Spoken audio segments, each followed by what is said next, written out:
از این اجوار بحث زیان مادی وان ایرشان بکن راست اف چند روزن ترکی ایرش ناکه لی پاشماین وان ایرشان هنه زیان گلکی مادی زیده گهشن روز آوای کردستان ناونده بلگه کرنا بن پیکرنان لباکور سوری آمارین هری نو ین وان ایرشان یعنی زیان مادی چه بونه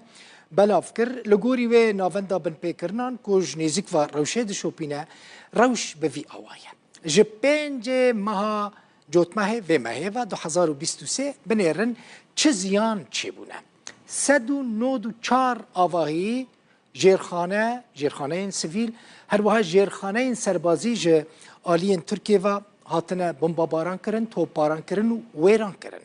4 ویسکهین محطین کهربه هاتنه بمباران کرن و جکار کتنه او ویسکهین کهربه ده انجام دجی کهربا لسر 2 ملیون ولاتی و سازی و آواهین خدمتگزاری هاتنه برین هاتنه قد کرن به طایبتی جی نخوشخانه فرن و ویسکهین آوه جکار کتنه ده انجام وان بمباران هزین ترکیه ده او زیان دارایی چه قاس بویه؟ بهتری 100 میلیون دلار امریکی ایرشین ترکیه زیان گیهان در روز آوای کردستان او هاته تخمین کرن زیانه که گیشتی ویسکه سویدیه جی بقاسی 5 میلیون دلار امریکی ترکیه ایرش کرد هنزانن ویسکه غازه یا سویدیه گلکی مزنه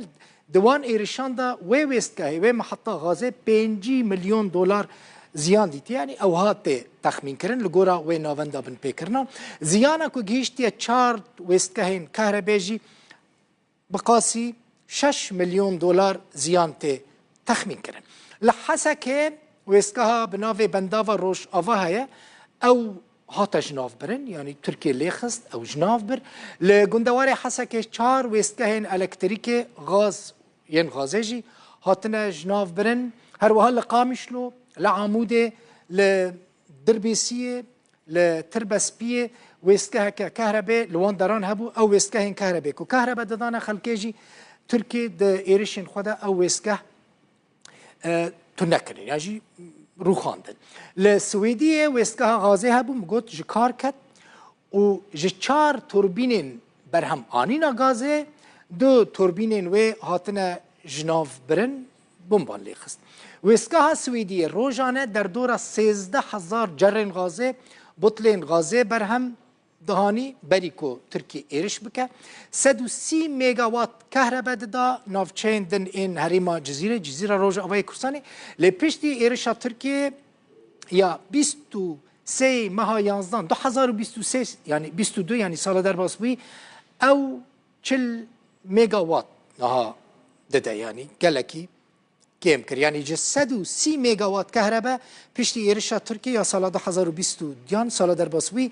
داینا کهرباء داکتیه